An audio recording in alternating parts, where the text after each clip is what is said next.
suis Léa. Du coup, je vais me présenter. Je suis Léa de Toulouse et j'ai eu le concours cette année en Prima et on va faire une petite conf sur la science analytique, surtout sur les exercices et les items qui tombent en exercice et c'est vraiment participatif, hein. Donc, n'hésitez pas à dire des choses, à proposer vos réponses, même si vous vous êtes trompé, c'est pas très grave, hein. On est là pour apprendre. Il vaut mieux se tromper maintenant que que dans 6 mois et avoir toujours les mêmes questions sans savoir y répondre. Alors, voilà.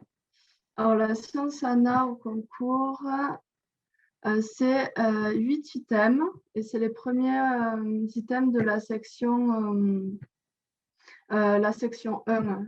Et là, aujourd'hui, on va surtout traiter de tout ce qui est l'extraction, la spectro-UV visible et la chromatographie. Et c'est surtout ces items qui tombent là en exercice au concours. Et après, tous les autres items de sciences analytiques, ça tombe plutôt en QCM. Et c'est des QCM qui peuvent des fois être assez précis sur ces items et qui peuvent être assez pointus des fois.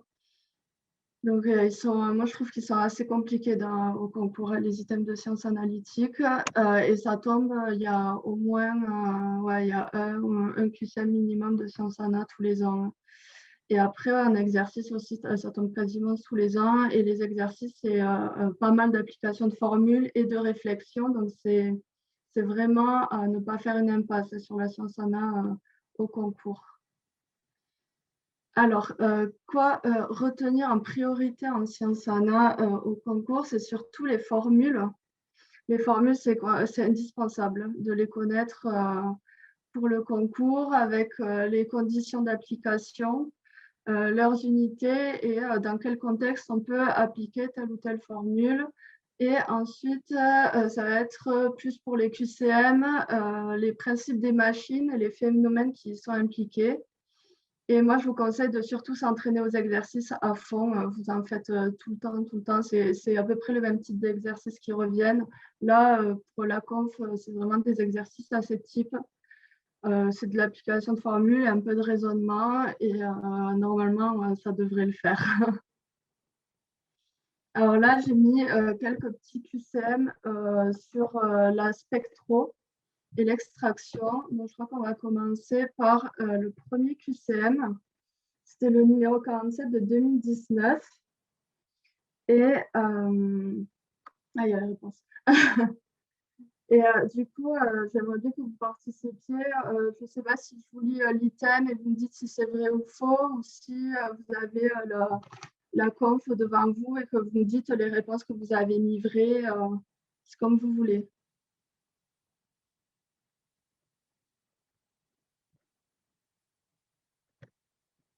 Si vous voulez, je vous lis l'item et vous me dites qu'est-ce que vous en avez, qu'est-ce que vous avez mis. Alors là, c'est l'énoncé, c'est parmi les propositions suivantes concernant l'extraction des solutions aqueuses par un solvant organique. Donc là, on veut une forme non ionisée. Donc on va extraire une forme non ionisée d'une molécule. Lesquelles sont exactes. Alors, le petit item A, c'est l'extraction d'une amine primaire est optimale si le pH de la solution aqueuse est supérieur à pK plus 2. J'aurais mis quoi?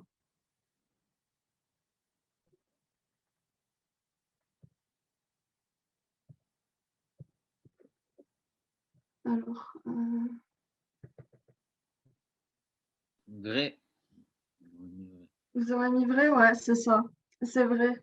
Parce que la mine, elle est sous forme du coup non ionisée à pK plus 2, donc elle est extraite par le solvant organique. Ensuite, pour la B, pour un volume de solvant donné, le rendement est optimal lorsqu'on effectue une seule opération d'extraction. Vous auriez mis quoi là? J'aurais mis faux. Ouais. Ouais, c'est ça. Parce que quand tu fais plusieurs extractions, tu as fait ta première extraction, tu as extrait une partie, mais il reste une autre partie dans la deuxième. Et celle d'après, tu re-extrais, donc tu extrais toujours plus que quand tu en fais une seule. Et après, tu le vois aussi par rapport aux formules. Ensuite, pour la C, l'extraction sous forme de paire d'ions nécessite l'utilisation de contre-ions de petite masse moléculaire. Vous auriez dit quoi là?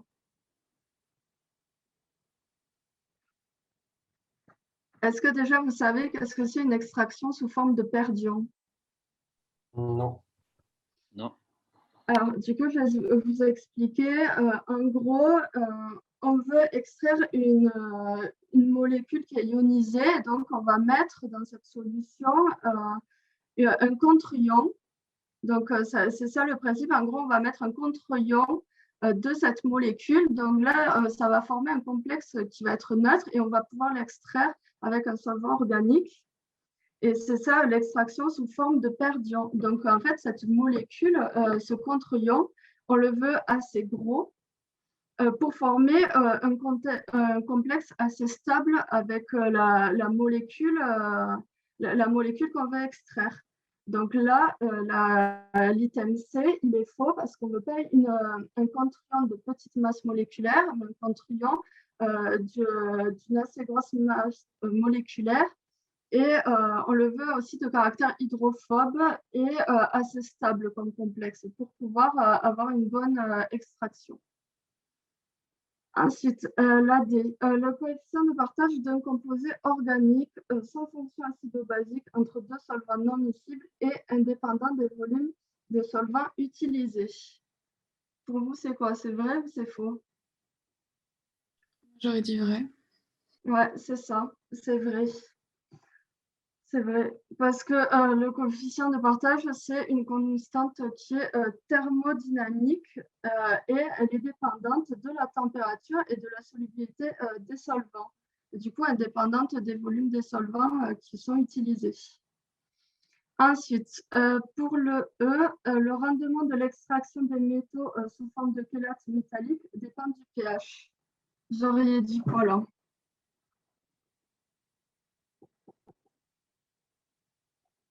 Vrai. Vrai aussi. Ouais, c'est ça. Parce que la formation des chélates métalliques est dépendante du pH.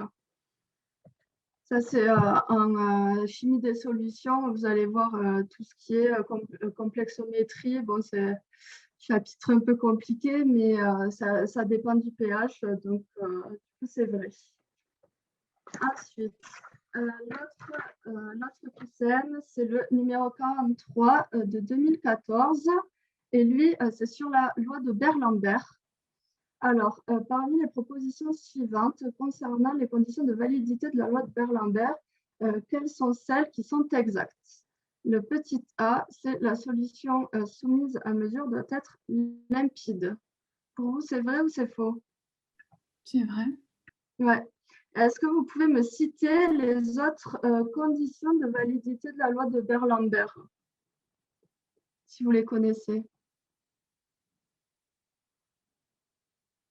Il y a la limpidité, elle doit être aussi homogène. Ensuite, la solution, elle doit être diluée, assez diluée.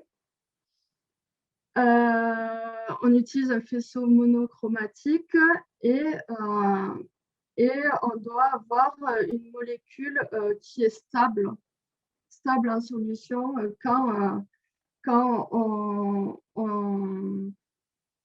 comment dire, quand on le met dans le spectrophotomètre. Voilà. Du coup, la B, la concentration en solution à mesurer doit être inférieure à la micromolarité. Pour vous, c'est vrai ou c'est faux? C'est faux? Ouais. Et c'est inférieur à... C'est à peu près dans quelle zone? Des Est-ce que vous le millimoles? savez? Comment? Des millimoles? Ouais, c'est ça. C'est les millimoles. Le C, la loi de Beer-Lambert est inapplicable lorsque le milieu présente un effet de matrice stricto sensus. Est-ce que vous savez qu'est-ce que c'est un effet de matrice? Non. Alors, c'est l'influence du milieu dans lequel on analyse notre molécule sur l'élément qui est dosé, en fait. Donc, est-ce que ça vous aide là à un peu répondre à cette question ou pas? Elle est un peu compliquée, cet item. Hein. Du coup, c'est faux. Parce que quand il y a une dilution qui est assez suffisante, cet effet de matrice, en fait, il est négligeable. Voilà. Donc, l'item B, la loi de Beer-Lambert nécessite l'utilisation de monochromateurs de bande passante supérieure à 50 nanomètres. Donc ça, c'est vraiment les items, comme je vous disais, qui sont assez précis, pointilleux en QCM, et qu'on ne connaît pas forcément quand on arrive le jour du concours. Donc, je ne sais pas si vous avez su y répondre ou pas, celui-là. Moi, je redis vrai. Non, du coup, c'est faux. Alors, une bande passante, est-ce que vous savez qu'est-ce que c'est à peu près du monochromateur? Bah, c'est la longueur d'onde à laquelle on va faire la mesure. Non, c'est pas ça exactement, en fait. La bande passante du monochromateur, c'est l'écart, si je dis pas de bêtises, c'est l'écart, en fait, quand tu as ton monochromateur, tu as le faisceau et il va le disperser en plusieurs faisceaux et en fait, c'est l'écart entre les deux longueurs d'onde que tu vas avoir quand ça va le disperser ton rayonnement. Et donc, en fait, cet écart, tu le veux le plus faible possible pour avoir vraiment un faisceau qui reste dans un tout petit écart de longueur d'onde.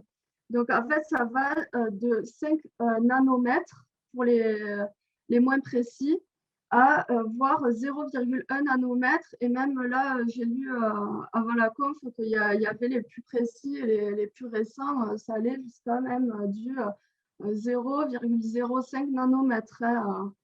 Donc voilà. Mais ça, c'est un item qui est assez pointilleux.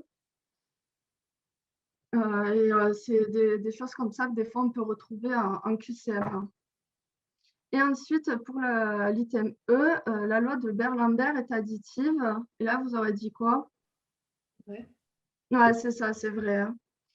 C'est vrai. Parce que en fait, quand on peut doser une solution avec le mélange de deux espèces, on va trouver la même longueur d'onde que si on avait dosé ces deux entités séparées et qu'on additionne les absorbances, en fait. Donc, c'est bien additif. Hop là, donc là, je vous ai mis les réponses au QCM et de toute façon, dans la correction qu'on va vous passer, tous les items sont détaillés. Ensuite, on va passer aux exercices qui sont en rapport avec, hop là, qui sont en rapport avec ces deux QCM. Donc là, je vais vous parler un peu de la méthodologie générale sur les exercices. Si vous avez des questions ou des remarques, vous pouvez les dire. Hein. Alors, je conseille de lire vraiment la totalité de l'exercice et de surtout relever tout ce qui peut vous être utile. Donc, toutes les valeurs, les données que vous aviez, qui vous semblent utiles, qui vous font référence à des équations que vous avez apprises, vous les relevez, vous les notez, vous les surlignez, vous les mettez de côté. Et surtout, faites attention aux dilutions. Là, en Sciences Ana, il y a dans les exos, tout ce qui est absorbance, UV visible, là, spectro UV visible, il y a tout le temps des dilutions et il faut faire gaffe à ça. Et dans les exos de Sciences Ana, des fois, on peut être noyé dans toutes les informations. Des fois, il y a des énoncés à rallonge et il ne faut pas se perdre là-dedans. Donc, vraiment, restez focus sur les données qui vous semblent être reliées à des équations que vous avez déjà apprises. Ensuite, pour répondre aux questions, moi, je vous conseille de détailler les formules. Donc, vous écrivez votre formule, vous écrivez le nom de la formule. Donc là, par exemple, dans les exercices qui vont suivre, il y aura la loi de Beer-Lambert. Vous écrivez le nom, loi de Beer-Lambert, 2 points, vous mettez la formule. Pour chaque composé de la formule, vous décrivez qu'est-ce que c'est avec l'unité. Et il faut faire attention parce que des fois, il y a des entités des formules qu'on peut écrire, par exemple, lambda, le coefficient de partage. Mais dans d'autres bouquins, dans d'autres facs, selon où on est, on a pu apprendre que des fois, il y a le note grand P. Donc là, il faut faire vraiment attention. chaque abréviation que vous utilisez, chaque entité de votre formule, vous la décrivez. Ensuite, en Sciences Ana, c'est pas mal, il faut d'expliquer des fois son raisonnement. Pas écrire des pavés, mais juste dire il y a tant de volumes, donc on fait ça, etc. Parce que le raisonnement, ça peut valoir des points. Surtout qu'en Sciences Ana, des fois, il y a des exos, il y a pas mal de raisonnements. Si vous mettez les calculs comme ça sans expliquer, vous n'aurez pas forcément peut-être tous les points. Et même si vous n'arrivez pas au résultat final, le raisonnement, il est pris en compte dans la notation. Et ensuite, quand vous lisez votre énoncé, la question, bien regardez qu'est-ce qu'on attend de vous au final dans la réponse. Quelle unité, si c'est une concentration, une quantité, volume, des choses comme ça. Il faut faire gaffe parce que des fois, on peut être tellement lancé dans son exercice qu'on voit qu'en fait, on n'attend pas de nous une concentration, mais plutôt une quantité. Et ensuite, moi, je vous conseille de faire une phrase de conclusion. Vous soulignez votre résultat, vous le mettez en valeur, pour que ça soit beaucoup plus lisible pour le correcteur. Parce que imaginez que le correcteur, en fait, il va corriger toutes les copies de tout le concours. Donc, il va en avoir marre si c'est pas bien écrit, si c'est tout brouillon, qu'il y a des trucs de partout. Donc, essayez de bien structurer. Et après, le gros problème des exercices, c'est que l'épreuve est très, très courte. Donc, vraiment, aller à l'essentiel. Comme je vous ai dit, n'écrivez pas des gros pavés. Vraiment, vous balancez tout ce que vous savez et ça ira normalement. Alors là, on va corriger le premier exercice qui est tiré du coup d'une annale. C'est l'exercice 1 2010 Sud. Donc là, on va lire, je pense, l'énoncé ensemble. Et ensuite, je vais vous demander pour chaque question, qu'est-ce que vous auriez mis, votre raisonnement, les choses comme ça. Et là, je vais vous donner quelques petites pistes pour faire les exos d'extraction. Parce que du coup, il y a deux parties à cet exercice. La partie A, c'est sur l'extraction et la partie 2, c'est sur la spectro-UV visible. Alors, pour moi, ce que je conseille pour les exos d'extraction, c'est surtout repérer les volumes aqueux et les volumes de solvants organiques. Ça, vraiment, c'est indispensable parce que dans vos formules, vous en avez besoin. Et ensuite, sous quelle forme le composé est à extraire et dans quelle phase il va être extrait. Parce que s'il doit être extrait dans la phase organique, par exemple, il va devoir être sous forme non ionisée. Et ensuite, les formules à utiliser en extraction, il n'y en a pas beaucoup.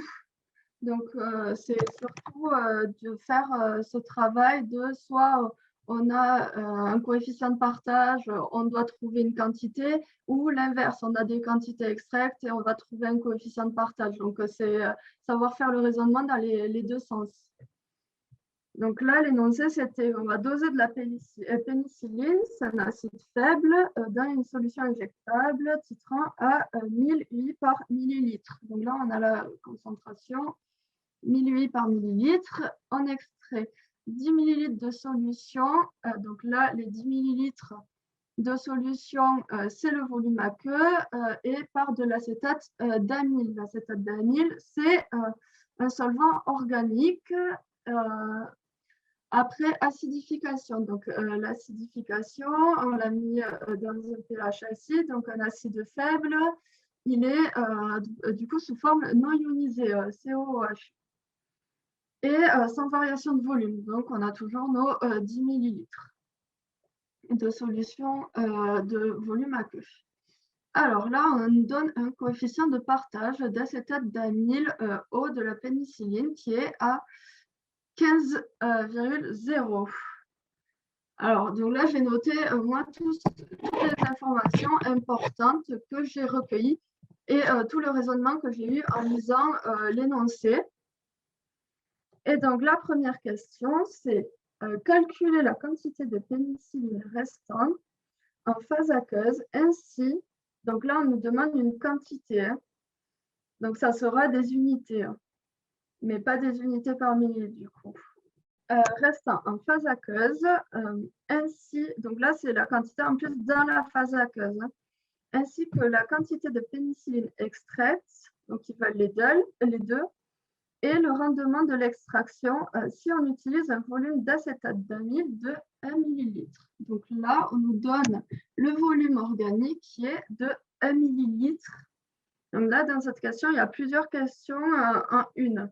Donc là, ce que je propose, c'est vous allez me donner les pistes, comment vous avez fait pour calculer d'abord la quantité de pénicilline qui a été extraite et restante dans la phase aqueuse. Et après, on regardera pour le rendement. Ça vous va comme ça? Donc là, vous avez fait comment pour calculer la quantité qui est restante dans la phase aqueuse et la quantité extraite. Par quoi vous avez commencé? Bah, moi, par exemple, je ne sais pas si c'est bon du coup, mais j'ai commencé par calculer le rendement. C'est à partir de là que j'ai calculé les quantités. Oui, ça peut se faire aussi. J'ai oublié de le dire, mais il y a plein de possibilités différentes de faire l'exercice. Moi, là, dans le diapo, je vous en donne une, mais dans la correction, je vous en ai donné plusieurs et j'ai vu au fur et à mesure qu'en fait, il y en avait d'autres. Donc, tu peux me parler aussi de comment tu as fait à partir du rendement. D'accord. Donc, du coup, j'ai commencé par calculer le rendement. Ensuite, j'ai fait Tu as calculé comment le rendement? avec la formule Le ρ, R, voilà, ρ égale d'accord. 1 sur 1 plus P VB sur VA. Ouais, d'accord. Et ensuite, à partir de là, j'ai écrit que le rendement, c'était égal à QB sur QA0. Et tu as trouvé combien de rendement du coup? J'ai trouvé 60%. Ouais, c'est ça, 60%. Et ensuite, à partir de là, j'ai écrit que le rendement, c'était égal à QB sur QA0. Donc, c'est la Oui. quantité qui a été extraite sur la quantité qu'on avait initialement dans les deux phases. Et du coup, j'ai fait un produit en croix pour trouver QB, étant donné que j'avais donc le rendement de 60%. Et QA0, j'ai fait que c'était C fois V. Donc, le volume qu'on a. D'accord, ouais. Voilà, donc j'ai fait 1000 fois 10. Et pour du coup, j'ai trouvé pour la quantité de pénicilline extraite, j'ai trouvé 0,6 fois 10 puissance 4 unités. J'ai mis, je ne sais pas si c'est les bonnes unités, j'ai juste mis U. Oui, c'est ça. C'est ça l'unité. C'est U, toutes les unités internationales, comme tu as aussi en enzymo, tout ça. Là. D'accord. Oui, bah, du coup, c'était très bien comment tu as fait. Et comme je le dis, tant que vous expliquez votre raisonnement, que le raisonnement, le tien, il est parfaitement logique, normalement, c'est bon. Hein. C'est pas parce que tout le monde ne fera pas la même façon, n'aura pas le même procédé pour arriver au résultat. Et là, toi, ce que tu as fait, c'est bon. Hein. D'accord, merci beaucoup. Voilà. Ouais. Est-ce qu'il y a d'autres personnes qui ont fait une autre méthode?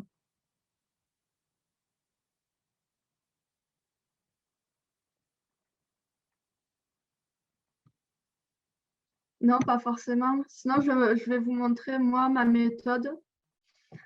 C'est une méthode parmi d'autres. Hein. C'est vraiment pour pouvoir utiliser aussi cette formule-là, la formule du coefficient de partage. Donc là, j'ai écrit la formule du coefficient de partage classique et j'ai mis petit x. Et petit x, c'est la quantité du coup de pénicilline extraite dans la phase organique. Et c'est un petit u, là, une petite UI. Donc là, on fait le calcul, on a le volume organique, la quantité totale. Alors, que j'ai écrit Q tot. En fait, c'est donc la concentration de pénicilline qu'on a au début, donc c'est 10 000 UI, fois 10, parce que 10, c'est les millilitres, les 10 millilitres de phase aqueuse qu'on avait initialement. Donc, on trouve une quantité de 10 000 UI de pénicilline dans la solution aqueuse avant extraction, en fait. Donc ça, c'est notre quantité totale de départ. Et moi, je suis partie de cette quantité totale de départ pour ensuite dérouler avec la formule classique du coefficient de partage. Donc là, j'ai isolé le petit x et du coup, je trouve 6000 UI. Et donc, ces 6000 UI, c'est la quantité de pénicilline qui a été extraite. Donc, c'est celle qu'on retrouve dans la phase organique. Et vu qu'initialement, on avait 10 000 UI, on soustrait à ces 10 000 UI les 6 000 qu'on a extraites et donc on retrouve 4 000 UI dans la phase aqueuse qui sont restantes du coup après la première extraction. Donc, est-ce que vous avez tous compris le cheminement que j'ai fait par rapport à la formule de départ du coefficient de partage? Oui, OK.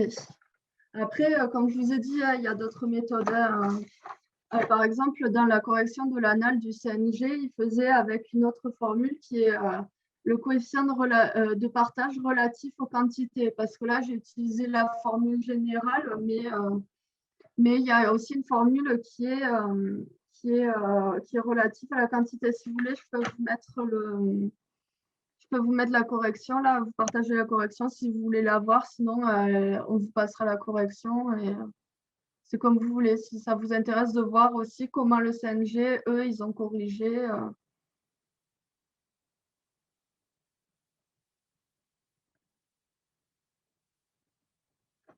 De toute façon, ça sera dans la correction qu'on vous passera. Il y a d'autres méthodes.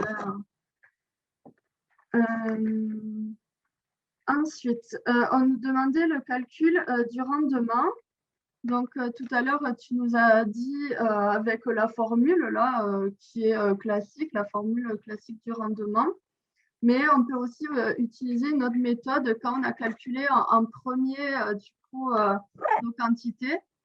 Le rendement, c'est au final 6000 UI sur les 10 000. Ah oui. Donc, la méthode 1 pour le rendement, ça peut être aussi les 6000 UI sur les 10 000 de départ. Et donc, on a un rendement de 60%. Est-ce que vous aviez tous utilisé la formule ou l'autre méthode Est-ce que vous avez compris là, cette partie, comment on a fait?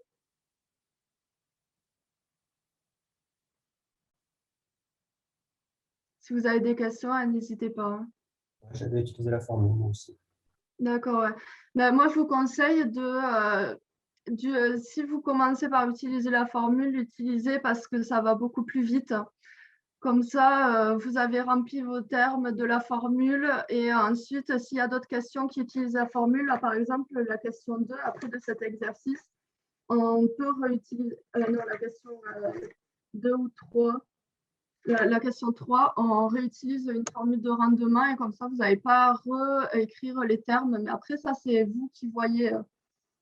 Moi, au début, je n'utilisais pas la formule et après, j'ai utilisé la formule. Ça dépend vraiment de vous avec quoi vous êtes le plus à l'aise.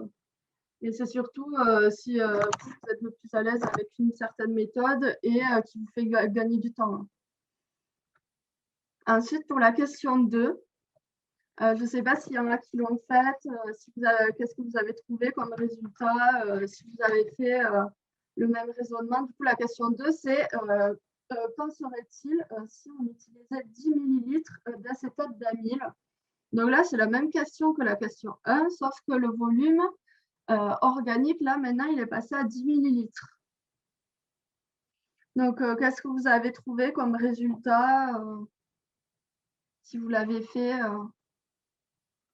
0,93, 93%. 93%, c'est le rendement? Oui, oui, oui. Ouais, c'est ça. Moi aussi, j'ai trouvé pareil. Et tu as trouvé combien quantité extraite? Pour la question, La question. je n'ai pas calculé du coup. D'accord, ouais. Bon, moi, je l'avais calculé au cas où.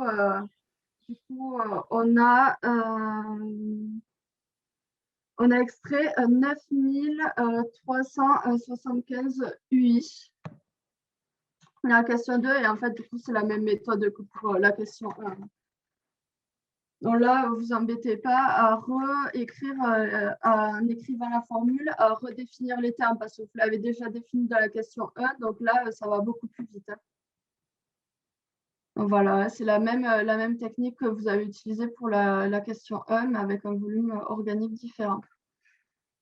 Ensuite, pour la question 3, alors là, c'est quel serait le rendement de l'extraction si on pratiquait 2 extractions successives de 5 millilitres d'acétate d'amyle chacune. Donc là, on a un volume organique qui est de 5 millilitres, mais on a le nombre d'extractions, que moi j'appelle petite n, qui est égal à 2. Donc là, comment vous avez fait? Il y a plusieurs méthodes, il y en a vraiment beaucoup, des méthodes pour le faire. Donc j'imagine, il y en a, vous avez dû utiliser la formule classique.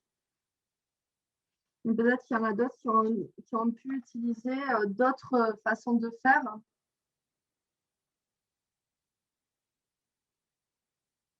Parce qu'on peut utiliser les formules, mais aussi du raisonnement. Par exemple, moi, un raisonnement, ce que je peux vous proposer, c'est en gros, vous allez calculer la quantité qui a été... vous allez calculer la quantité qui a été extraite à la première extraction. Vous avez du coup un rendement de cette extraction qui est de... Attendez, je regarde. Le rendement, je crois que j'avais 88,24% pour une extraction avec 5 ml de solvant organique. Et du coup, pour une deuxième extraction, on va extraire 88,23% de ce qui reste.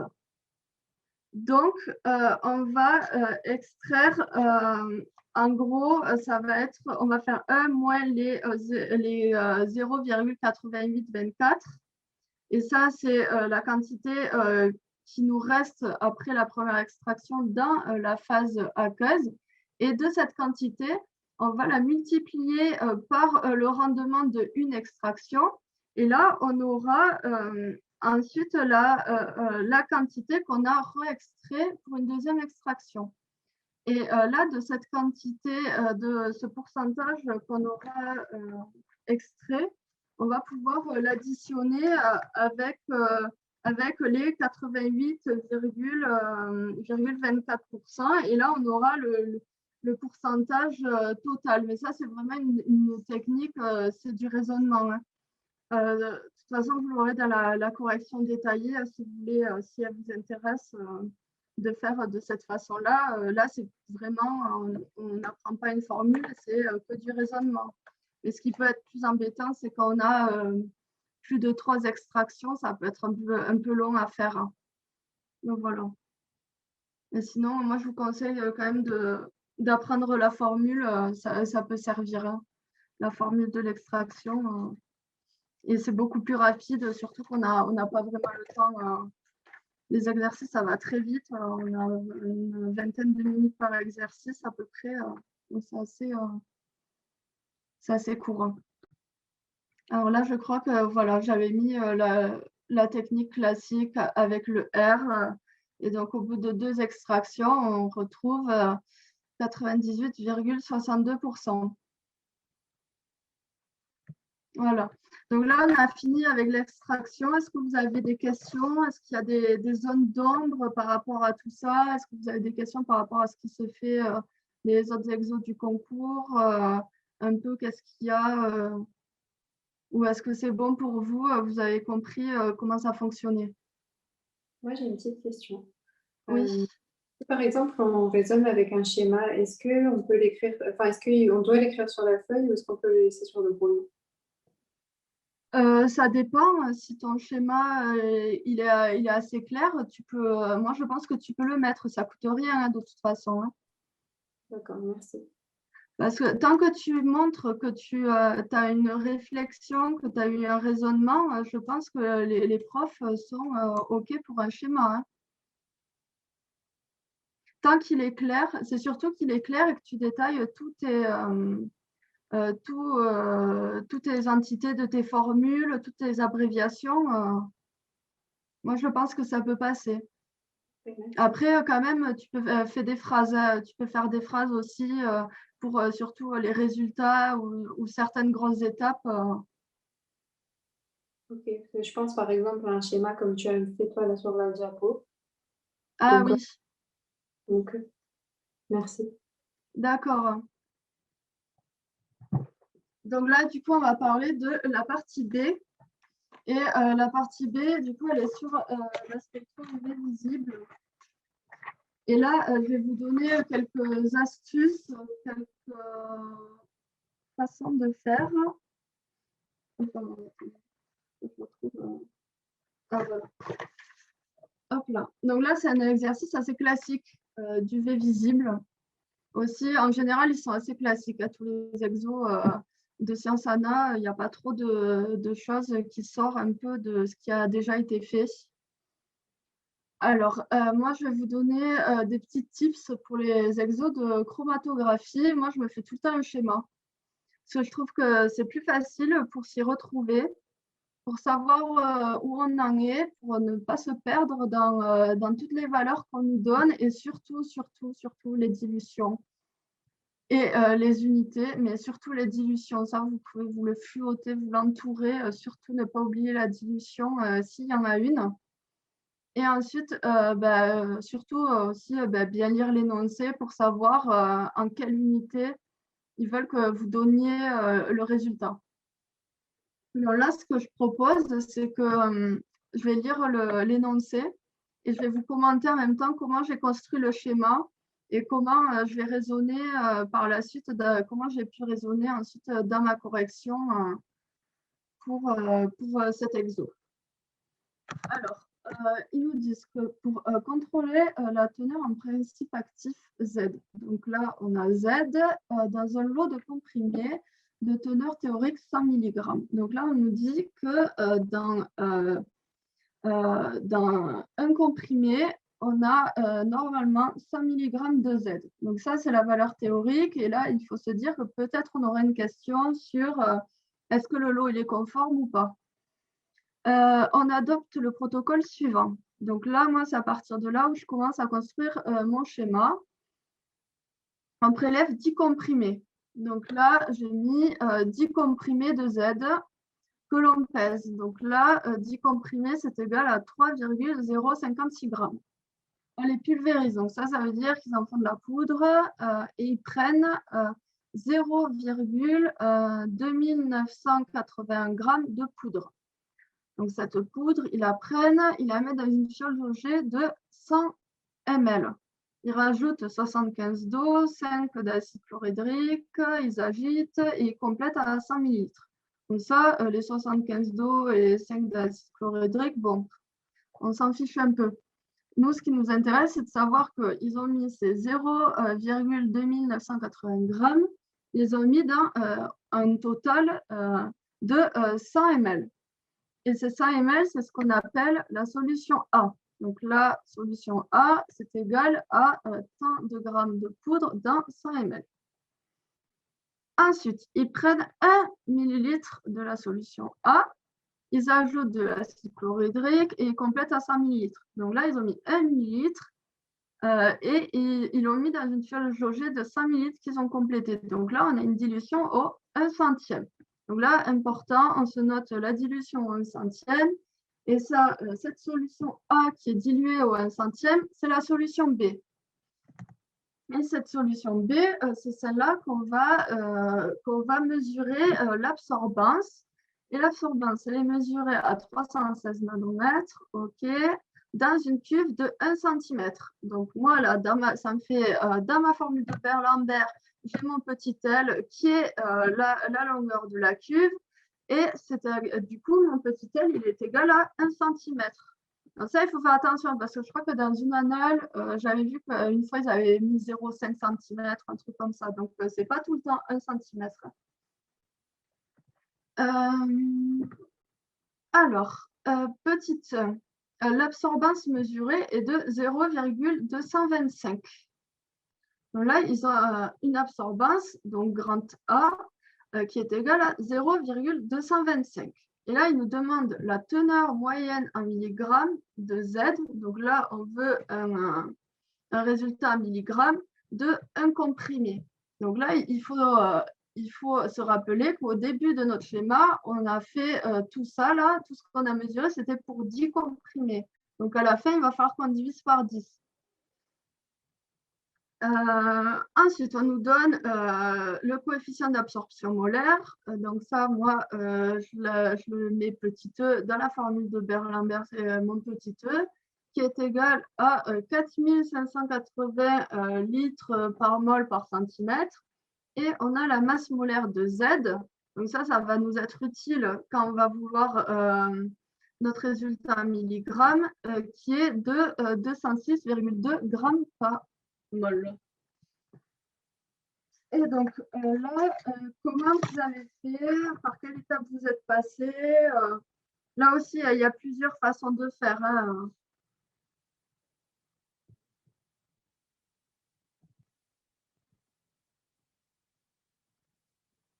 Par quoi vous avez commencé? On utilise la loi de Beer-Lambert pour mesurer la concentration. Ouais, c'est ça. Comme ça a été fait là. Ouais. Oui. Après, vous préférez que je vous mette la correction en même temps ou que c'est comme vous voulez? Comme vous voulez. Ouais. Si tu veux. Ouais, de toute façon. Ouais, c'est comme vous voulez. Moi, je vous la mets. Et... Ouais, du coup, tu as utilisé la loi de Beer-Lambert. Ouais, du coup, on a la concentration donc, dans la solution B. Moi, après, j'ai la quantité dans la solution B. Ouais. Multiplié par 100 pour avoir la quantité dans la solution. Dans la solution A. Une fois que j'avais la quantité dans la solution A, j'ai comparé cette quantité par rapport au 0,2981 qu'on avait pris pour faire la solution A. Oui. Et du coup, j'avais le pourcentage de principe actif dans ces 0,2981. Et du coup, j'ai utilisé ce pourcentage-là pour les 3,05 grammes et ça me donnait en gros la masse de principe actif dans 3,056 grammes. D'accord. J'ai trouvé 102,5 mg par comprimé au final. D'accord, ouais. Ça, c'est une technique, oui. Ouais. Non, c'est bien ce que tu as fait aussi. Il y a plusieurs techniques, comme je disais. Donc là, ce qui est bien aussi, toi, ce que tu as fait, moi, là, je ne l'ai pas écrit à la correction, c'est que tu as direct converti en masse dès le début. Et comme ça évite de se perdre au fur et à mesure quand on remonte, par exemple, le schéma là, que j'ai fait. Du coup, on le remonte en sens inverse. Quand on fait son exercice, au moins, ça évite de se perdre dans les unités, etc. Est-ce qu'il y a d'autres personnes qui ont fait une autre technique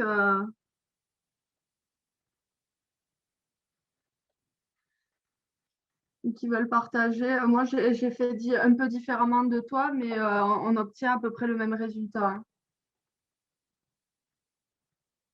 Sinon, je vais dire comment j'ai fait. Donc, moi, je n'ai pas fait dès le début.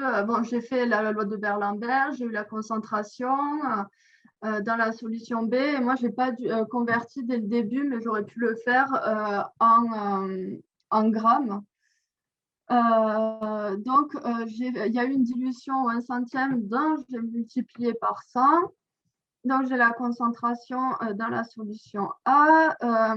Ensuite, je voulais le nombre de moles dans la solution A.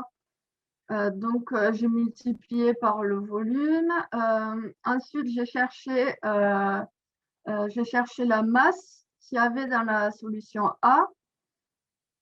Et après, j'ai fait un produit en croix. parce qu'on a cette masse qui est dans les 0,2980 grammes. Et nous, on veut la masse pour les 10 comprimés, donc dans les 3,056 grammes. Donc là, c'est un produit en croix basique. Et du coup, pour les 10 comprimés, j'ai trouvé 1,0386 grammes. Et là, on divise par 10 pour avoir un comprimé. Donc, ça me fait 103,9 milligrammes. Et ce qui est classique aussi en sciences analytiques, c'est tous ces produits en croix. Ça, c'est assez classique dans les exercices de sciences analytiques. Il y en a souvent. Donc, il faut y penser et pas se perdre dans toutes ces données. Est-ce que vous avez bien compris les techniques? Il y en a d'autres. Si vous voulez dire la vôtre ou vérifier que ce que vous avez fait, c'est bon, vous pouvez le dire. Est-ce que là, ça vous paraît clair? Ouais, c'est clair, merci. Oui, c'est clair. Ouais. Ok, nickel, bon, on continue. Alors, petite question 2. Le lot est-il conforme? Justifiez votre réponse. Qu'est-ce que vous avez dit du coup? Là, on a trouvé pour un comprimé 103,9 mg de Z. Est-ce que pour vous, ça vous paraît conforme? Ça dépend du pourcentage qu'on prend. Ouais. Si on prend 5%, c'est conforme. Ouais, totalement d'accord. Donc moi, j'ai pris 5% parce que c'est ce qui est classiquement pris, c'est les 5%. Quand vous avez ce genre de question qui n'a pas le pourcentage, vous prenez 5%. Et donc là, c'est bien conforme. Et dans la correction du CNG, ils avaient aussi pris 5%. Donc voilà. Là, vous le dites bien dans la copie, vu que ce n'est pas dit dans la question que vous avez pris 5%. Donc ça se trouve entre 95 et 105 mg. Et donc là, ça s'y trouve bien. Donc le lot est bien conforme. Et ensuite, la question 3, quelles sont les hypothèses faites pour réaliser ce dosage? Donc là, il y en a plusieurs. Qu'est-ce que vous avez mis? Il y en a certaines qu'on a déjà parlé précédemment dans les QCM.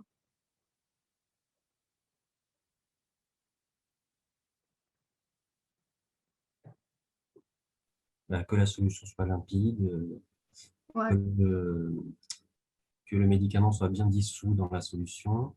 Ouais, c'est ça. Qu'on soit dans un domaine linéaire, Oui. c'est-à-dire le domaine où on peut utiliser la loi de D'Alembert. Ouais, très bien. Ça, il faut faire gaffe sur la linéarité. C'est très bien de l'avoir précisé et de le dire dans la question. Ensuite, c'est tout ce qui est application de la loi de Beer-Lambert, comme on a dit précédemment, solution limpide, homogène, que Z soit stable, qu'il n'y ait que Z qui absorbe à 316 nanomètres. Ça, c'est aussi important parce que là, on a des comprimés, donc il y a des excipients et là, il faut faire gaffe qu'il n'y ait pas des excipients qui absorbent aussi à 316 nanomètres. Donc là, c'est aussi une des conditions. Et sinon, après, j'en vois pas d'autres par rapport à celle que tu as dit. Donc, voilà. Donc là, des fois, il y a des petites questions comme ça de cours sur l'exercice qui peuvent être posées. Ensuite, on va passer sur la chromatographie. Donc là, voilà, il y a les corrections, c'est ce qu'on a dit précédemment. Est-ce que vous avez eu des problèmes sur ces questions ou d'autres techniques, des remarques?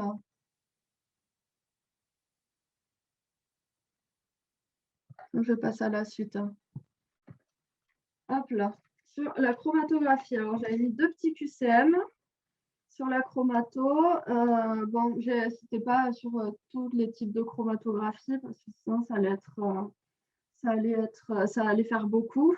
Mais en général, ça tombe pas mal la chromatographie en QCM. Alors, on va faire le premier, c'est le numéro 32, 2011 Nord. On va faire comme tout à l'heure. Je vais vous lire les items et vous allez me dire si c'est vrai ou faux. Alors, parmi les... Il y a des questions dans les chats. Ah, je n'avais pas vu, excusez-moi. Alors, attends. comment on fait? Vous êtes en plein écran. Ok. Merci de me l'avoir dit, je n'avais pas vu. Est-ce qu'on doit citer les conditions d'application à chaque fois qu'on utilise la loi de Berlambert? Alors, je vais remonter un peu plus. Ok. Alors.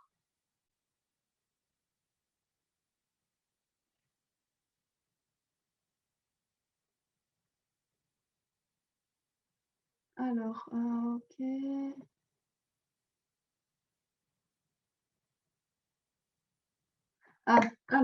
Du coup, pour extraire une espèce non chargée, c'est dans la phase organique et une espèce chargée, c'est dans la phase aqueuse. C'est ça. On accepte une différence de 5%, donc c'est conforme. OK. Est-ce qu'on doit citer les conditions d'application à chaque fois qu'on utilise la loi de Berlambert? Alors moi, j'aurais eu tendance à dire, non.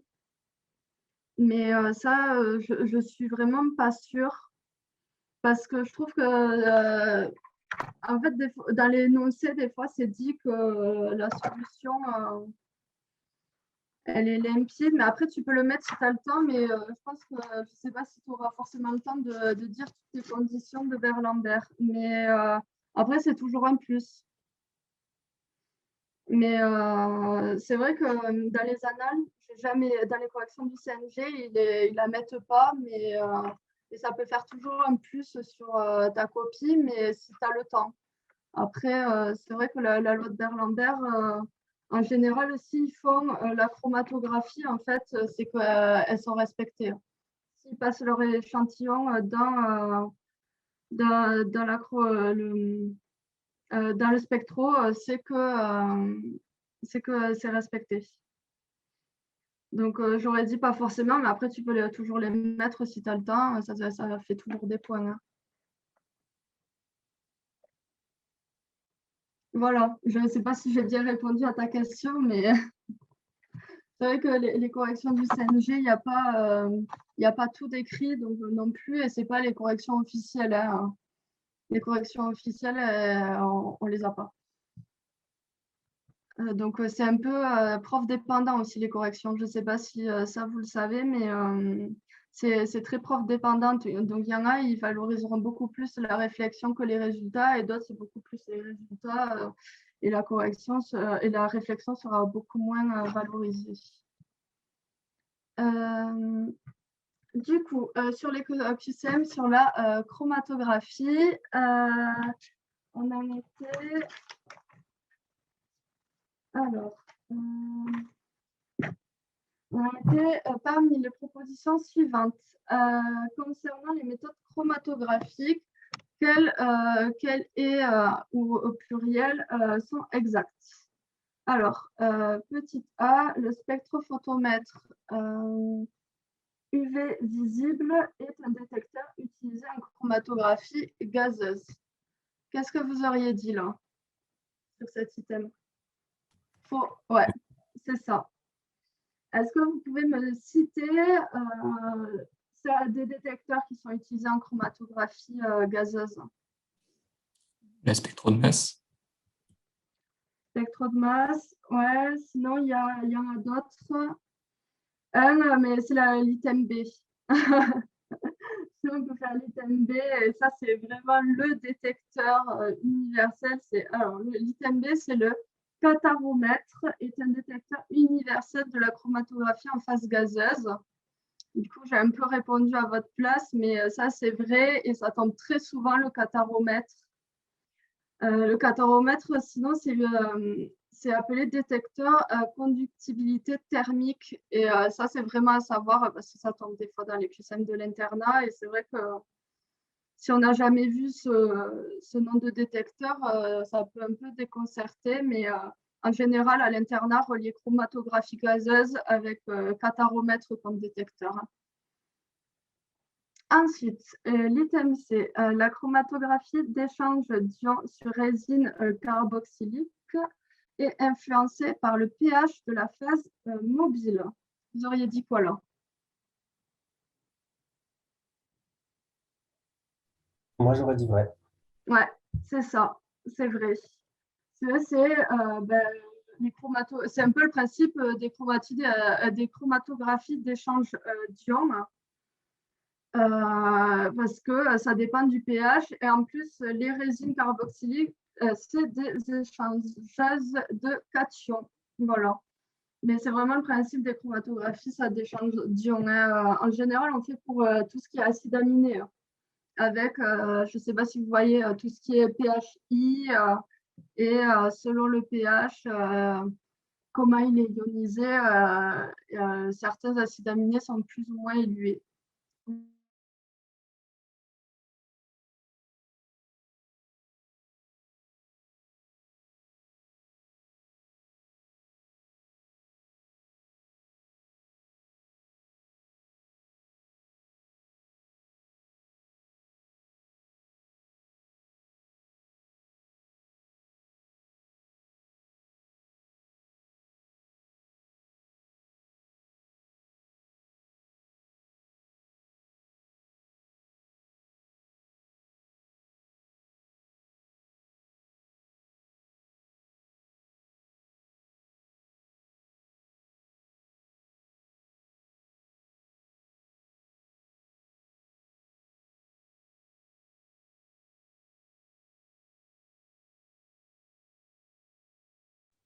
Alors, Houston,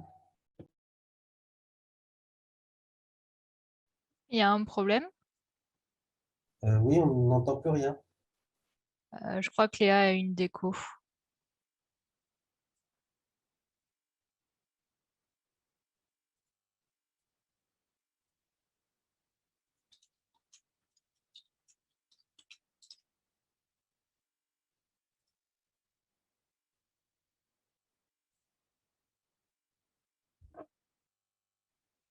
Elle a une déconnexion, elle va vite revenir, vous en faites pas.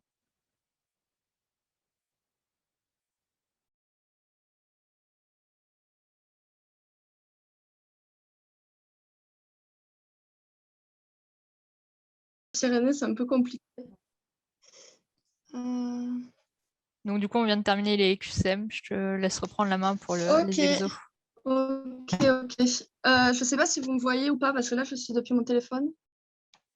Voilà. Bon. Alors, du coup, donc là, exercice 2 de 2020, et j'ai pris que la partie A, et ensuite j'ai rajouté une partie que j'ai complètement inventée, mais que j'ai tirée d'autres annales, et j'en ai fait une autre partie entière. Donc, la méthodologie pour les exercices de chromatographie, c'est surtout connaître les formules et du coup, les termes des formules. Il y a certains termes qui ont plusieurs noms différents. On va le voir au fur et à mesure de l'exercice. Et ensuite, il faut bien connaître la relation avec tout ce qui est le pic gaussien là, de la chromatographie, avec l'oméga qui est la largeur à la base du pic, le delta qui est la largeur à mi-hauteur, et le sigma qui est la demi-largeur du pic à 60% de hauteur. Donc ça, c'est assez important, surtout de connaître ce pic gaussien. Et ensuite, surtout là, j'ai vu la question tout à l'heure par rapport à la loi de Beer-Lambert. Et là, c'est par contre indispensable de préciser les hypothèses et les conditions de calcul qu'on va faire. Alors là, je vais vous lire l'énoncé. Et on va voir ensemble qu'est-ce qu'il y a à retenir, les informations importantes qui sont en lien avec les formules de chromatographie. On a deux acides, HA1 et HA2. Donc là, c'est ceux-là qu'on sépare dans la chromatographie, qui est une chromatographie d'échange d'ions. Sur une colonne dont la longueur est égale à 15 cm. Donc là, longueur 15 cm, moi je me note grand L dans mes formules est égal 15 cm. Alors là, on va nous donner les temps de rétention et les largeurs des pics oméga. Ensuite, là, il parle extrapolé par les tangentes au point d'inflexion. Bon, ok. Et surtout, nous, ce qui nous intéresse, c'est les temps de rétention et les oméga. Donc ça, je me le garde bien en tête. Et là, en plus, quand on voit, juste on jette un coup d'œil, HA2, il a un TR, temps de rétention, qui est beaucoup plus grand que HA1. Donc, c'est lui qui sort en dernier, c'est lui qui est le plus retenu par la colonne. Dans la question 1, on nous demande de définir l'efficacité d'une colonne. Donc, est-ce que quelqu'un a su définir l'efficacité d'une colonne? Pour vous, qu'est-ce que c'est?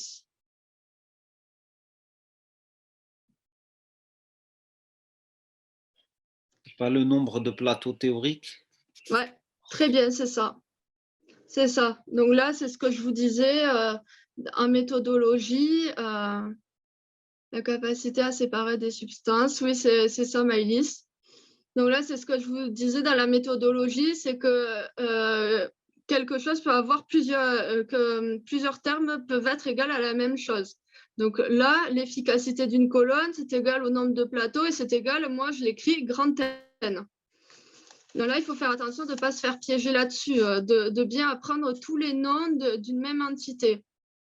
Ensuite, on nous demande du coup de calculer, et d'ailleurs, cette question, elle est sortie dans une autre annale, définir l'efficacité d'une colonne chromatographique. Ce n'est pas de celle-là, mais c'était d'une autre annale.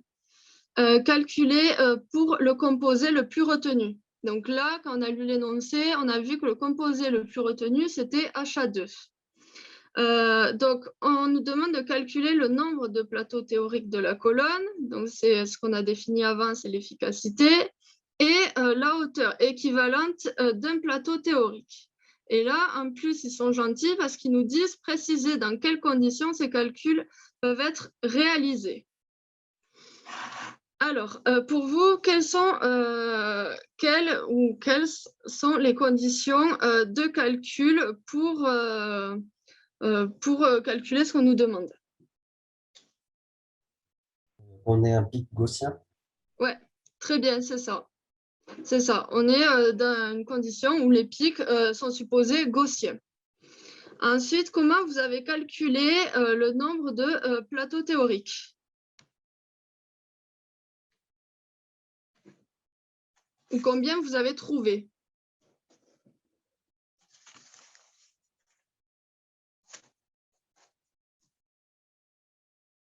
Ouais, c'est ça, Maëlys.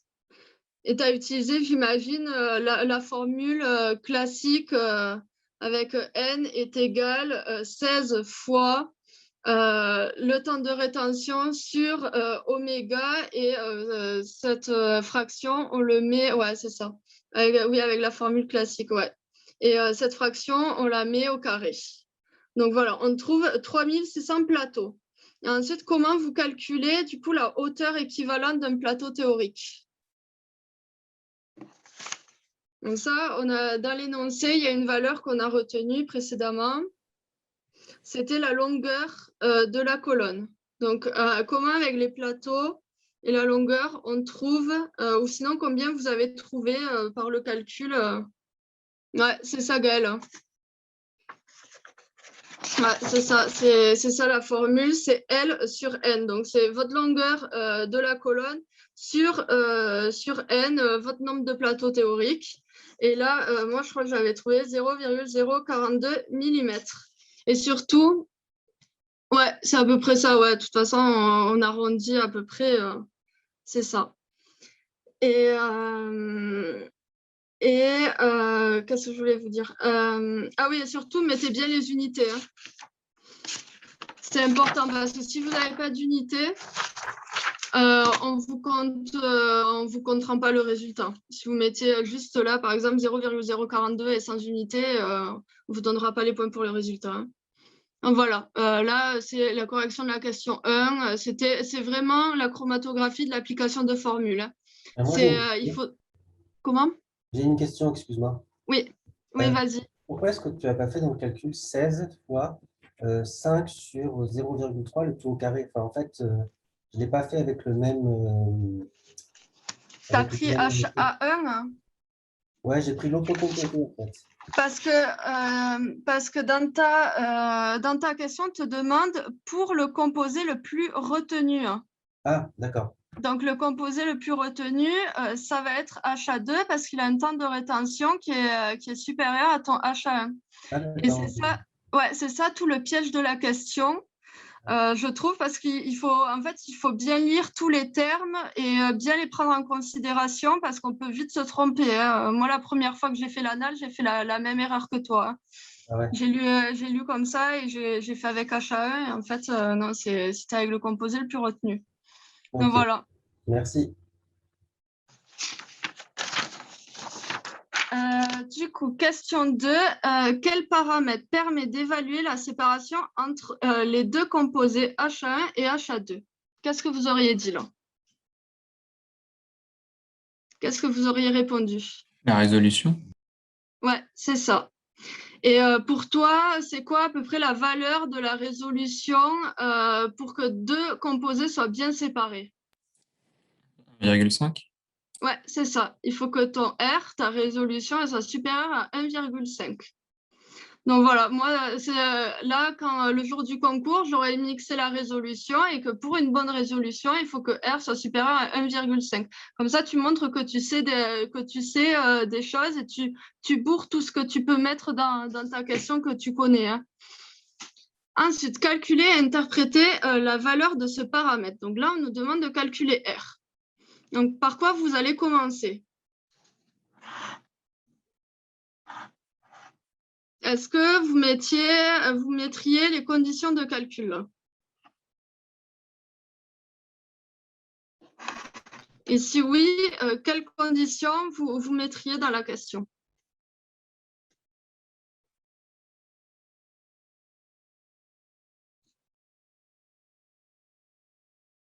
Hop là. Alors moi, j'ai commencé par du coup détailler les conditions de calcul et j'ai dit que les pics sont supposés gaussiens et d'égale importance. Donc ça, je pense que c'est important à mettre, surtout quand on calcule, de toute façon, en chromatographie, ça, c'est les conditions assez importantes à mettre et qui vous feront gagner des points, hein. Donc, quand vous calculez R, la résolution, vous le mettez que les pics sont supposés gaussiens d'égale importance, c'est une phrase et ça peut vous faire gagner des points. Donc là, j'imagine, vous avez calculé avec quelle formule? Ou sinon, vous avez eu quelle valeur? Vous avez trouvé combien là? Là, j'avais 2,86. Ouais, pareil, moi aussi. Ouais, c'est ça, pareil, hein. Donc là, j'ai pris les données de l'énoncé, hein. J'ai fait la formule classique, R est égal 2 fois le temps de rétention 2 moins rétention 1 avec la somme des bases en dessous, hein. Et là, vous, surtout, n'oubliez pas de bien dire chaque terme, qu'est-ce que c'est, dans quelle unité c'est. Et ensuite, on a même une petite phrase de conclusion que R, là, comme vous me l'avez dit précédemment, ça doit être supérieur à 1,5. Donc là, les composés sont bien séparés. Ensuite, on passe à l'autre partie de la question, de l'exercice. Et ça, c'est une partie que j'ai complètement inventée en lisant plus de chromatographie et en mélangeant un peu tout. Donc là, on souhaite à présent séparer l'acide HA2 avec un autre acide HA3. Donc là, on souhaite séparer ces deux dans la même chromatographie d'échange d'ions. Là, on nous donne un temps mort, Tn, qui est égal à 1,7 minutes. Donc ça, c'est important de se le noter, se le fluoter, vous faites comme vous voulez, mais ça, se le mettre en valeur. Alors, pour chaque composé, on nous donne les facteurs de rétention, K'. Facteur de rétention, on peut aussi l'appeler facteur de capacité. Donc, c'est pour ça que c'est important de connaître chaque nom de chaque entité parce qu'il y a plusieurs noms. Et si ça ne tombe pas le jour du concours sur celui que vous avez appris, vous pouvez être des fois perdu à se dire mais qu'est-ce qu'on nous demande de calculer alors qu'en fait, c'est juste pas le nom que vous avez appris. Alors là, on nous les donne pour HA2 et HA3. Et pour HA2, le temps de rétention et la largeur du pic oméga sont similaires à la première séparation. Donc là, le TR et oméga, ils ne bougent pas pour HA2. Alors là, pour la question 3, on nous demande de calculer pour HA3 son temps de rétention et quel est le facteur de sélectivité des deux composés. Donc, on va commencer par calculer le temps de rétention pour HA3. Alors, comment vous avez fait? Par quoi vous êtes passé? Est-ce que vous avez eu des idées ou vous êtes tombé sur combien? Vous avez combien de temps de rétention pour HA3? Moi, j'ai trouvé 7 minutes et demie. Ouais, c'est ça. Très bien. Donc, tu as fait comment? J'ai pris le facteur de rétention et puis j'ai Ouais. isolé le terme correspondant. Ouais, c'est ça. Donc, c'est la formule. Si tu veux, Aurélie, je ne sais pas si sur l'autre diapo, peut-être il y a la formule. Ouais, voilà. Du coup, c'est ça, c'est la formule classique du facteur de rétention. Donc, on a le TR'. Le TR', en fait, c'est le temps de réduction déduit pour, là, c'est HA3, du coup. Et ce TR', il est égal au temps de rétention moins le temps mort. Donc, ça, c'est une formule vraiment à connaître. Et du coup, le K', c'est ce TR' sur le temps mort. Et donc là, à partir de cette formule, on peut isoler son temps de rétention pour HA3. Et ensuite, on nous demande le facteur de sélectivité. Alors, le facteur de sélectivité, ça peut aussi s'appeler le facteur de séparation. Et c'est alpha.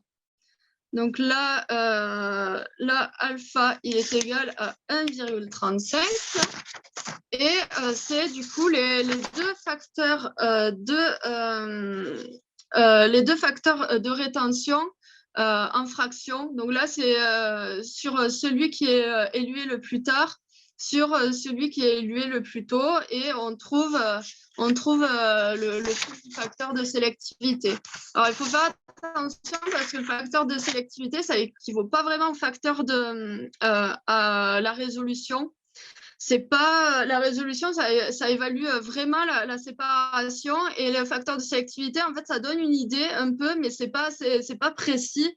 Et je crois que même actuellement, je suis pas sûre qu'ils l'utilisent vraiment en pratique. J'avais lu ça dans un livre que bon, c'était pas trop utilisé. Après, si vous avez lu d'autres choses, peut-être que ça a changé, mais donc voilà. Mais des fois, ils le demandent au concours, donc c'est à connaître la formule. Voilà. Ensuite, la question 4, et ça c'est un grand classique aussi qu'on nous demande au concours, c'est calculer l'efficacité minimum, donc c'est le nombre de plateaux de la colonne, pour que les deux composés soient correctement séparés. Et là, il y a plein de méthodes complètement différentes, mais qui toutes peuvent être bonnes. Tant que vous trouvez le bon résultat, que vos formules elles sont applicables. Donc là, combien à peu près vous avez trouvé? Comment vous avez fait? Vous avez utilisé quel type de formule? Parce que surtout, ne pas oublier les conditions.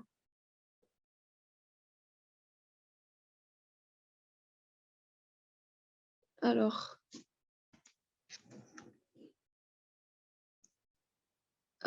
Maëlys, ouais, je pense que ça peut être ça, parce que selon les techniques, on trouve en fait moi j'ai trouvé des résultats assez différents, mais ça arrive quand on calcule les nombres de plateaux.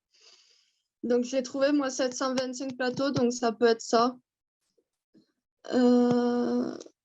J'ai trouvé ça. Si tu as utilisé de toute façon les formules, j'imagine que tu as dû utiliser la formule avec racine de n sur 2 fois alpha moins 1 sur alpha plus 1, facteur de grand K' sur 1 plus K'.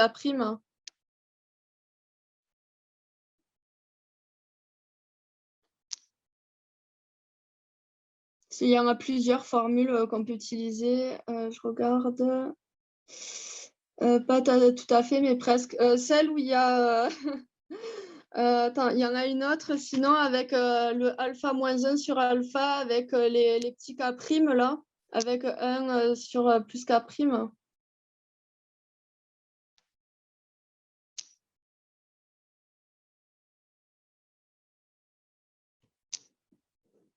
Bon, de toute façon, soit vous utilisez dans les livres, il appelle l'approximation de Purnell quand les bases, elles sont supposées. Oui, et la racine de n est divisée par 4. Ouais, c'est ça, Lola. Donc, il y a ces 2 types de formules qu'on peut utiliser. Après, pour le R, il y a beaucoup de formules. Mais moi, je vous conseille d'apprendre les 3 là qu'on vient de citer. De toute façon, vous le verrez dans la correction détaillée. Et là, il y en a une qui a été mise, c'est celle qui est divisée par 2. OK. Donc là, il y a celle qui a été divisée par 2, mais après, il y a celle aussi où la racine de n est divisée par 4, qui est applicable aussi, et c'est l'approximation de Purnell quand on considère que les bases sont égales. Mais ça, il faut bien le noter. Hein. Et d'ailleurs, en commençant l'exercice, voilà, j'ai mis que les conditions, on considère que les pics d'égale importance est gaussien. Donc ça, c'est vraiment indispensable de le mettre. C'est des points pris dans l'exercice. Et là, ce qu'on voulait, du coup, c'était que le R, pour que les 2 composés soient bien séparés, que le R soit supérieur à 1,5. Donc là, on remplaçait dans notre formule R par 1,5 et on trouve un nombre de plateaux. Donc là, dans la méthode de calcul que j'ai mis dans les diapos, j'ai trouvé 725 plateaux, mais selon comment on arrondit, selon la formule qu'on utilise, on ne trouve pas exactement le même nombre. Hein. La formule que j'ai, c'est TR3 moins TR2 sur TR3 plus TR2. Ouais, celle-là, on peut l'utiliser, ouais, voilà. Donc, il y en a plein.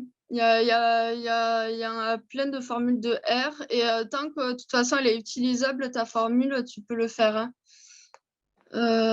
Du coup, ouais, il y a ces 3. Il y a plus celle qu'on a dit tout à l'heure. Il y a plusieurs types de formules. Après, on trouve à peu près les mêmes nombres de plateaux. Ouais, c'est entre 700 et 800 plateaux qui sont trouvés selon les formules qu'on utilise. Voilà, là c'est de l'application pure et dure de formules. Avec, on remplace juste, il faut remplacer le R par 1,5 et après vous isolez votre N. Hein. Voilà, c'est de l'application de formules. Est-ce que d'autres personnes ont utilisé une autre formule ou ont des questions par rapport à cette question? Ou c'est bon?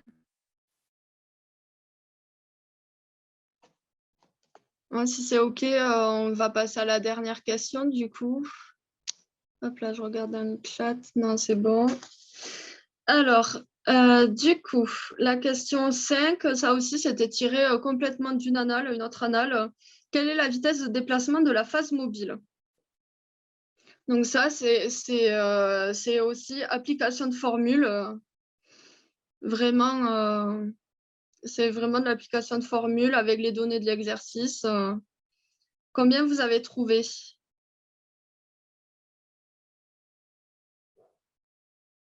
8,82 cm par minute.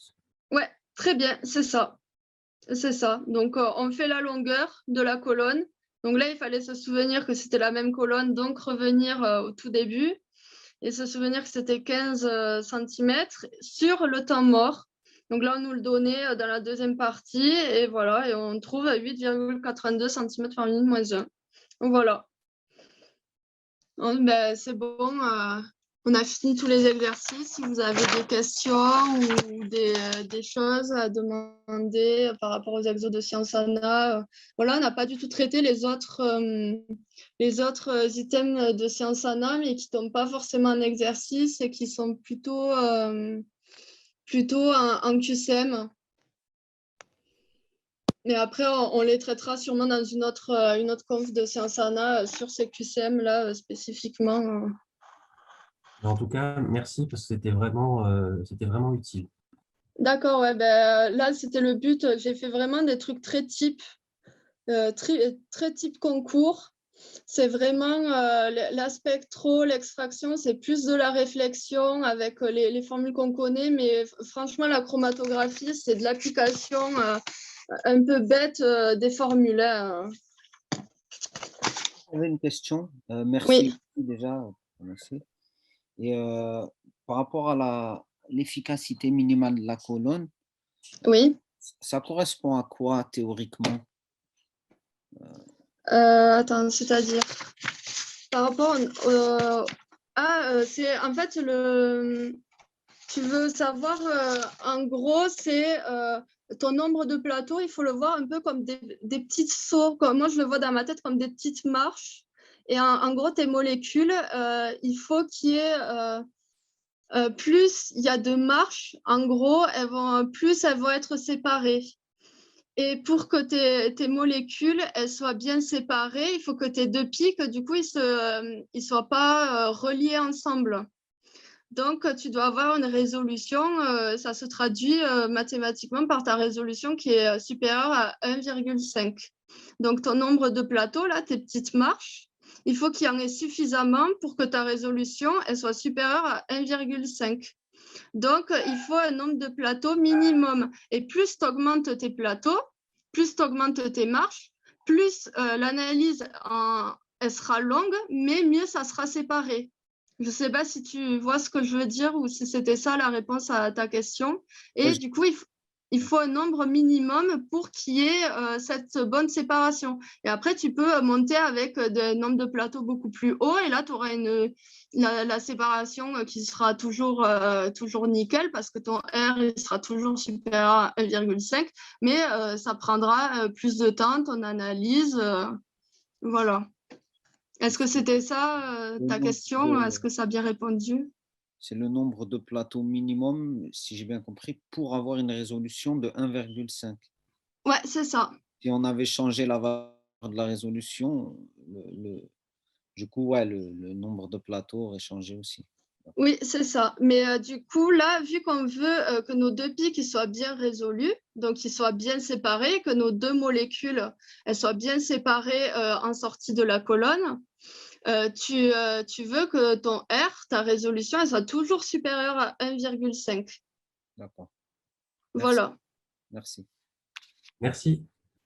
Est-ce que vous avez d'autres questions ou des choses par rapport au concours ou peu importe, hein, on est là pour ça. Donc, du coup, les pics, en fait, ça correspond à chaque molécule qui a été séparée, éluée. Ouais, c'est ça. C'est ça. Sauf, mais je pense que dans le cadre du concours, ça n'arrivera pas. Mais des fois, tu peux avoir deux molécules qui sont éluées en même temps. Mais ça, dans le concours, ils ne vous le feront pas. Hein. En général, c'est bien précisé. Chaque pic, c'est chaque molécule qui est éluée. Ok, merci beaucoup. Et merci beaucoup pour la compte. J'espère que ça a été clair pour vous. Il y a la correction détaillée. Ça sert à quoi là? On en conclut quoi?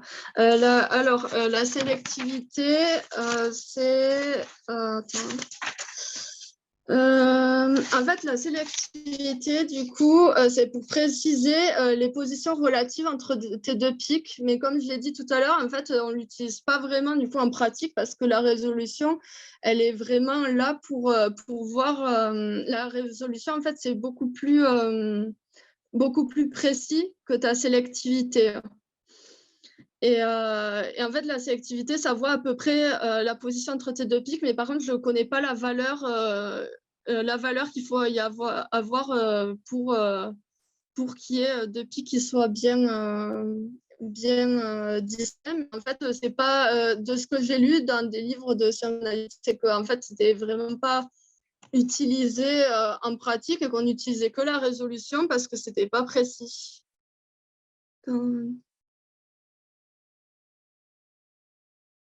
Voilà. Moi, j'avais une question, mais c'était par rapport au premier exercice. D'accord, oui. En fait, j'ai pas bien compris qu'est-ce que dans cet exercice, pourquoi est-ce qu'on faisait toutes ces étapes de, enfin, comment dire, on prend nos comprimés, on les redissout, on les fait passer au spectrophotomètre, mais j'ai pas compris en fait l'intérêt en fait. Ça, c'est pour l'exercice, c'est pour nous, nous entraîner, je pense, sur les calculs, parce qu'en pratique, je ne suis pas sûre qu'ils fassent comme ça. C'est ça ta question? Non, mais moi, Ah. bon, après, c'est pas grave, j'ai du mal à la formuler, mais c'est pas grave. Bah, en fait, Non, non, s'ils te mais font autant de textes, d'énoncés, de blabla inutiles, c'est juste pour perdre l'étudiant. Ils sont adeptes de ça. Par exemple, l'exercice de 2019 d'extraction avec la vitamine E, c'était typiquement ce type d'exo, quoi. Oui, oui, d'accord, non, mais ça, j'avais bien compris, mais en fait, c'était... non, mais laisse tomber, c'est pas grave, je te reposerai la question quand ce sera plus clair dans ma tête. c'est par rapport au Comment? c'était par rapport au calcul, ta question, ou non, c'était vraiment l'énoncé en lui-même? Bah, ça, non, mais bon, c'est pas clair. D'accord, ouais. Bah, Bon. sinon, sur le Discord, on est là, tu le reposeras. D'accord, ok, merci. Voilà. Merci. Tu peux me taguer même sur le Discord, je crois que c'est Léa VTR, et je répondrai à ta question sinon, si tu veux. Ok, merci, c'est sympa. Alors Lola, Ok. est-ce que ça suffit de faire les QCM de chromato? Est-ce qu'il faut vraiment réviser un cours spécial sur ça? Alors moi, personnellement, j'avais réellement appris le cours de chimie ANA, enfin tous les cours de chimie ANA pour pouvoir répondre au QCM. Après, il y en a certains qui font la méthode de j'apprends par cœur les QCM, et si jamais ça retombe dans le même esprit au concours, tant mieux, sinon, bah tant pis.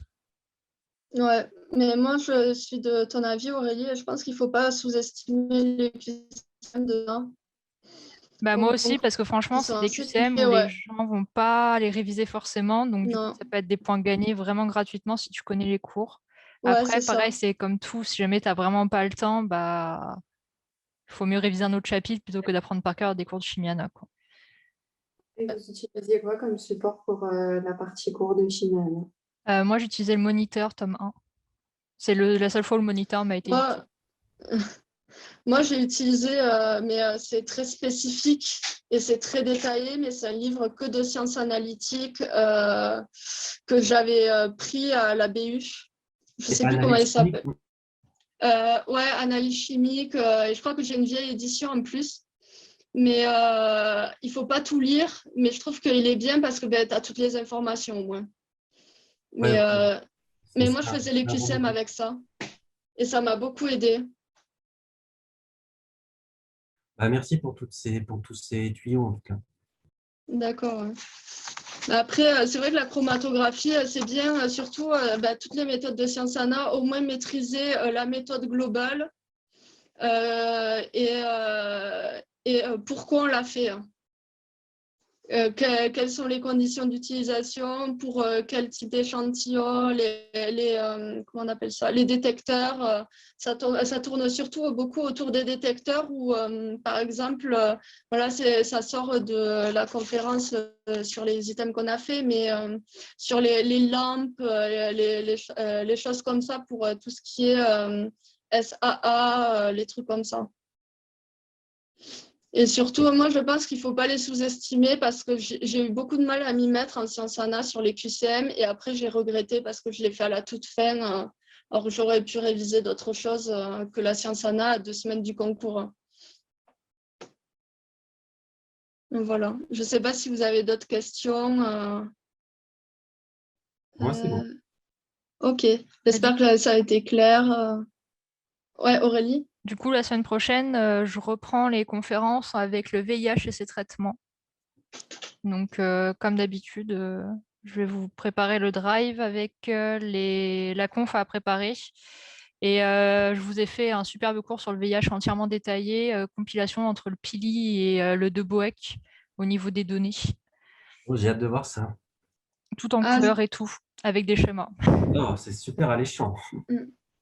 Ah, il y a Camélia qui a posé une question. Alors, pour le calcul de la résolution,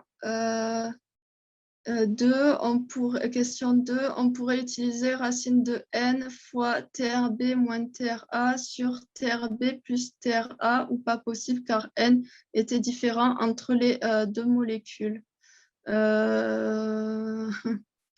Aurélie, tu as une idée là-dessus?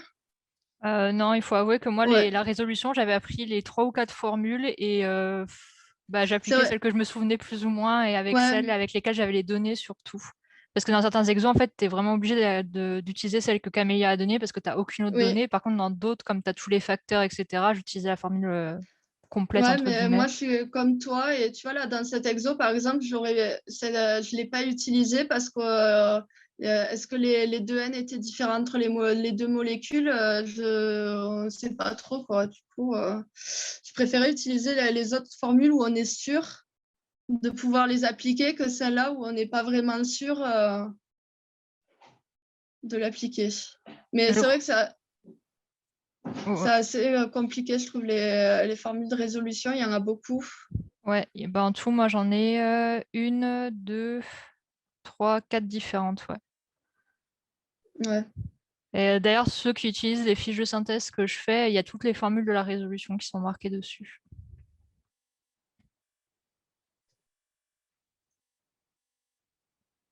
Ok. Est-ce que vous avez d'autres questions? Non, merci beaucoup. Bonne soirée. Bonne soirée à tout le Bonne monde et bon soirée à vous week-end. aussi. Bon week-end. Reposez-vous bien quand même. À bientôt. Au revoir, bonne Bientôt. soirée. Au revoir. D'ailleurs, pour ceux qui souhaitent pour la prochaine conférence, je veux bien relire les copies. Sans les noter, mais je veux bien au moins regarder le fond et la forme. Ok, merci. Au revoir. Au revoir. Au revoir.